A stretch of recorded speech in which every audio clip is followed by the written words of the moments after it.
ನಮಸ್ತೆ ಎಜಿ ನ್ಯೂಸ್ಗೆ ಸ್ವಾಗತ.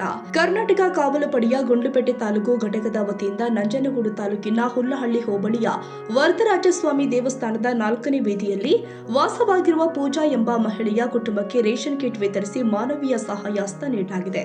ಪೂಜಾ ಅವರು ಆರೋಗ್ಯ ಸಮಸ್ಯೆಯಿಂದ 2 ಕಾಲುಗಳನ್ನು ಕಳೆದುಕೊಂಡಿದ್ದು, ಅವರ ಪತಿಯು ಬಸ್ ಅಪಘಾತದಲ್ಲಿ ಕಾಲು ಕಳೆದುಕೊಂಡಿರುವ ಕಾರಣ ಕುಟುಂಬ ತೀವ್ರ ಸಂಕಷ್ಟದಲ್ಲಿ ಇದೆ. ಮನೆ ಇಲ್ಲದೆ, ಜೀವನೋಪಾಯವಿಲ್ಲದೆ ತಮ್ಮ ಮಕ್ಕಳೊಂದಿಗೆ ದುಸ್ಥಿತಿಯಲ್ಲಿ ಜೀವನ ನಡೆಸುತ್ತಿರುವುದಾಗಿ ತಿಳಿದು ಬಂದಿದೆ. ಈ ಸಂದರ್ಭದಲ್ಲಿ ಕಾವಲು ಪಡೆಯ ಗುಂಡ್ಲುಪೇಟೆ ತಾಲೂಕು ಅಧ್ಯಕ್ಷರು ಆದ ಎ ಅಬ್ದುಲ್ ಮಾಲಿಕ್ ಮಾತನಾಡಿ, ಪೂಜಾ ಅವರ ಕುಟುಂಬದ ಪರಿಸ್ಥಿತಿ ದಯನೀಯವಾಗಿದ್ದು, ಜನಪ್ರತಿನಿಧಿಗಳು ಹಾಗೂ ದಾನಿಗಳು ಸಹಾಯ ಹಸ್ತ ಚಾಚಬೇಕು ಅಂತ ಮನವಿ ಮಾಡಿದ್ರು. ಇವತ್ತು ನಾವು ಹುಲ್ಲಳ್ಳಿಯಲ್ಲಿರ್ತಕ್ಕಂಥ ವರದರಾಜಸ್ವಾಮಿ ದೇವಸ್ಥಾನದ 4ನೇ ಬೀದಿನಲ್ಲಿ ಪೂಜಾ ಅನ್ನೋಂತಹ ಒಬ್ಬ ಮಹಿಳೆ ಮನೆಗೆ ಬಂದಿದ್ದೇವೆ. ಅವ್ರು ನೋಡಿ, ತಾವೇ ನೋಡ್ಬೋದು ದೃಶ್ಯದಲ್ಲಿ 2 ಕಾಲನ್ನ ಕಳ್ಕೊಂಡು ಪಾಪ ಅವ್ರ ಯಜಮಾನರು ಕೂಡ ಕಳೆದ ವಾರನೋ ಒಂದು 15 ದಿವಸದಲ್ಲೋ ಒಂದು ಕಾಲು ಬಸ್ಸನ್ನು ಹರಿದು ಎಡಭಾಗದ ಇರ್ತಕ್ಕಂಥ ಕಾಲು ಹೊರಟೋಗಿದೆ. ಅವ್ರ ಮನೆಯಲ್ಲಿ ಉಳ್ಕೊಂಡಿದ್ದಾರೆ. ಇವ್ರ ತಾಯಿ ಮನೇಲಿ ಉಳ್ಕೊಂಡಿದ್ದಾರೆ. 2 ಸಣ್ಣ ಮಕ್ಕಳು, ಒಂದು 1ನೇ ಕ್ಲಾಸ್ ಹೋಗ್ತಾ ಇದೆ, ಒಂದು ಅಂಗನವಾಡಿಗೆ ಹೋಗ್ತಾ ಇದೆ. ಇವ್ರಿಗೆ ಜೀವನಕ್ಕೆ ಆಧಾರ ಸ್ತಂಭ ಆಗಿದ್ದ ಯಜಮಾನರು ಕೂಡ ಆ ಸ್ಥಿತಿಯಾಗಿದೆ. ಈ ಮಹಿಳೆ 2 ಕಾಲು ಕಳ್ಕೊಂಡು ಬಹಳ ಕಷ್ಟವನ್ನು ಪಡ್ತಾ ಇದ್ದಾರೆ. ಹಾಗಾಗಿ ನಾವು ಕರ್ನಾಟಕ ಕಾವಲು ಪಡೆ ಗುಂಡ್ಲುಪೇಟೆ ಘಟಕದಿಂದ ಬಂದು ನಮ್ಮ ಕೈಲಾದ ಏನೋ ಒಂದು ಕಿರು ಕಾಣಿಕೆಯನ್ನು ಕೊಡ್ತಾ, ಇದು ತೋರ್ಪಡಿಕೆಗೋಸ್ಕರ ಅಲ್ಲ, ಬೇರೆ ತೋರ್ಪಡಿಕೆಗೋಸ್ಕರ ಅಲ್ಲ, ಇದು ಕೂಡ ನಮ್ಮ ಆತ್ಮೀಯವರು, ನಮ್ಮ ಬಹಳ ಅತ್ಯಾಪ್ತರು, ನಿಜಾಮ್ ಅಂತ ಒಬ್ಬ ನಮ್ಮ ಆತ್ಮೀಯ ಸ್ನೇಹಿತರು, ಅವರು ಕೊಡಿಸಿದಂತಹ ಒಂದು ದೃಶ್ಯ ಮಾಧ್ಯಮದಲ್ಲಿ ನೋಡ್ಕೊಂಡು ಎಮರ್ಜಿ ನ್ಯೂಸ್ ಚಾನಲ್ ನೋಡ್ಕೊಂಡು ತಕ್ಷಣ ನೀವು ಹೋಗ್ತಾ ಇದ್ದೀರಿ, ನನ್ನಿಂದ ಏನಾದರೂ ಆಗೋದನ್ನು ತಗೊಂಡು ತಲುಪಿಸಿ ಅಂದರು. ನಿಜಕ್ಕೂ ಅವರಿಗೆ ನಾನು ಎಲ್ಲ ಸಾರ್ವಜನಿಕರ ಪರವಾಗಿ ನಿಜಾಮ್ರವರಿಗೆ ಅಭಿನಂದನೆಗಳು ಸಲ್ಲಿಸ್ತೇನೆ.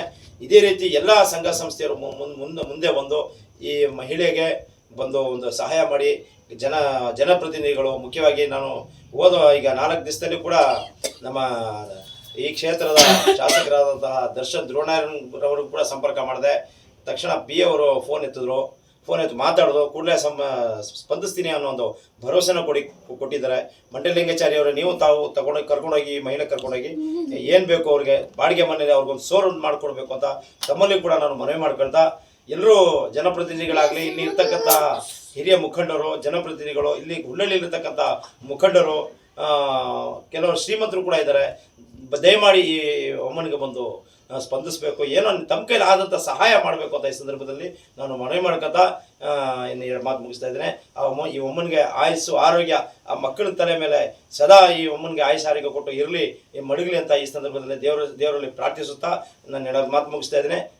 ಧನ್ಯವಾದಗಳು. ಜಿಲ್ಲಾ ಕಾರ್ಯಾಧ್ಯಕ್ಷರು ಆದ ಅಬ್ದುಲ್ ರಶೀದ್ ಸಹ ಮಾತನಾಡಿ, ಸಮಾಜದ ಪ್ರತಿಯೊಬ್ಬರು ಇಂತಹ ಕುಟುಂಬಗಳಿಗೆ ಸಾಧ್ಯವಾದಷ್ಟು ನೆರವು ಕೊಡಬೇಕು ಅಂತ ಹೇಳಿದ್ರು. ಮೊಟ್ಟಮೊದಲನಾಗಿ ನಮ್ಮ ಎಮರ್ಜಿ ಸುದ್ದಿವಾಹಿನಿಯವರ್ಗ ಅಭಿನಂದನೆ ಸಲ್ಲಿಸ್ತಾ, ಗುಂಡ್ಲುಪೇಟೆ ಕರ್ನಾಟಕ ಕಾವಲು ಪಡೆಯವರ್ಗ ಅವ್ರಿಗೂ ಅಭಿನಂದನೆ ಸಲ್ಲಿಸ್ತಾ, ನಾನು ಮಾಡೋದು ಒಂದು ಚಿಕ್ಕದು ವಿಡಿಯೋ ಮಾಡಿಬಿಟ್ಟಾಕ ಆ ವಿಡಿಯೋನ ನೋಡಿ ಇಲ್ಲಿ ಬಂದು ಈ ಬಡ ಕುಟುಂಬಕ್ಕೆ ಅವರ ಕೈಲಾದ ಅಳಿಲು ಸೇವೆ ಮಾಡಿದ್ರಲ್ಲ, ಇದು ಜನ ಮೆಚ್ಚಬೇಕಾದ್ದೆ, ದೇವ್ರು ಮೆಚ್ಚಬೇಕಾದ್ಯ. ಅವ್ರು ನಾವು ಯಾವತ್ತಿರೋ ಅವ್ರಿಗೆ ಚಿರಋಣಿಯಾಗಿ ನಾವು ಇರಬೇಕು ಅಂತ ಕೇಳ್ಕೊತಿದ್ವಿ. ಈ ಬಡ ಕುಟುಂಬಕ್ಕೆ ಇಲ್ಲಿ ಬೇಡ್ಕೊಳ್ಳೋದೊಂದಿಯ ನಮ್ಮ ನಂಜನಗೂಡು ತಾಲೂಕಿನ ಶಾಸಕರು ಎಂತೆಂಥ ಎಲ್ಲೆಲ್ಲ ಏನೇನೋ ಮಾಡಿರ್ತಾರೆ. ಈ ಬಡ ಕುಟುಂಬ ಜಾಗಕ್ಕೆ ಬಂದು ಅದನ್ನ ಪರಿಶೀಲನೆ ಮಾಡಿ ಅವ್ರಿಗೊಂದು ಸೂರು ಕೇಳಬೇಕು ಅಂತ ಯೋಚನೆ ಮಾಡ್ಕೊಂಡು. ನಮಸ್ಕಾರ ಕನ್ನಡ ಬಂಧುಗಳೇ. ಈ ಪಾಪ ಈ ಹೆಣ್ಣು ಮಗುಗೆ ತುಂಬ ಕಾಲಿಲ್ಲ, ನಮ್ದೊಂದು ಹಳೆ ಸೇವೆ ಅಂತ ನಾವು ತಿಳ್ಕೊಬೋದು. ಹಂಗೇನೆ ಮುಂದೆ ಬರೋ ಜನಾಂಗಗಳಿಗೂ ಒಂದು ಹೆಲ್ಪ್ ಮಾಡಬೇಕು ಅಂತ ತಮ್ಮಲ್ಲಿ ಕೇಳ್ಕೊತೀವಿ. ನಮಸ್ತೆ ಎಲ್ಲ ನನ್ನ ಪ್ರೀತಿಯ ಅಣ್ಣ ತಮ್ಮಂದಿರಿಗೆ ನನ್ನ ಹಂಬಲ್ ರಿಕ್ವೆಸ್ಟ್ ಅಂತಲೇ ತಿಳ್ಕೊಬೋದು ನೀವು.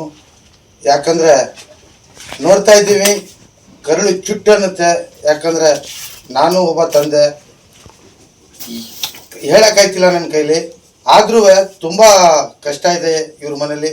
ನಾವು ಪ್ರಚಾರಕ್ಕಾಗಲಿ ವಿಚಾರಕ್ಕಾಗಲಿ ಮಾಡ್ತಿಲ್ಲ. ದಯವಿಟ್ಟು ನೋಡೋರಿಗೆ ನನ್ನ ಮನದಾಳದಿಂದ ಕೇಳ್ಕೊಳ್ಳೋದೇನಪ್ಪ ಅಂದರೆ, ನಿಮ್ಮ ಕೈಲಾದಂಥದ್ದು 10 ರೂಪಾಯಿ ಆದ್ರೂ ಈ ಕಂದಮ್ಮನಿಗೆ ಹೆಲ್ಪ್ ಮಾಡಿ.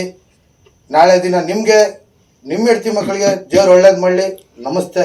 ತಾಲೂಕು ಸಂಚಾಲಕರು ಆದ ಮುಕ್ತಿ ಕಾಲೋನಿ ಶಿವಕುಮಾರ್ ಧನ ಸಹಾಯ ನೀಡಿ ಸಹಕಾರ ಕೊಟ್ಟಿದ್ದಾರೆ.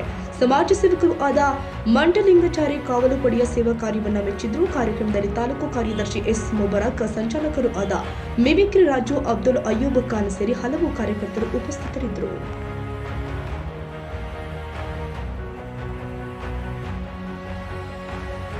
ಕನ್ನಡಿಗರ ಮೆಚ್ಚಿನ ನಿಮ್ಮ AJ 24/7 ನ್ಯೂಸ್ ಕನ್ನಡ ವಾಹಿನಿ ಇದೀಗ ಟಿವಿಯಲ್ಲಿ ಲಭ್ಯ. ಒಂದು ವೇಳೆ ನೋಟಿಸ್ ಕೊಟ್ಟಿದ್ರೆ ವಾಪಸ್ ತಗೋತೀವಿ. ಇವತ್ತು ವಕ್ಫ್ ಪ್ರಾಪರ್ಟಿ ಅಂತೇಳಿ ಬರ್ತದೆ ಅಂತ ಹೇಳಿದ್ರೆ ರೈತರು ಬೀದಿಗೆ ಬದಲು ಏನ್ ಮಾಡ್ಬೇಕಾಗುತ್ತೆ? ಯಾರು ವೋಟ್ ಹಾಕಲಿಲ್ಲ ಅಂದ್ರೆ ಗ್ಯಾರಂಟಿನೆಲ್ಲ ಸ್ಟಾಪ್ ಮಾಡ್ಬಿಡ್ತೀವಿ.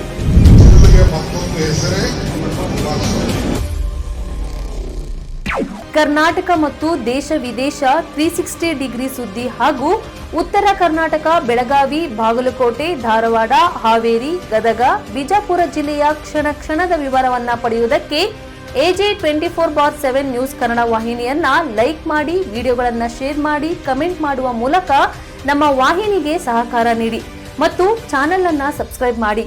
ಧನ್ಯವಾದಗಳು.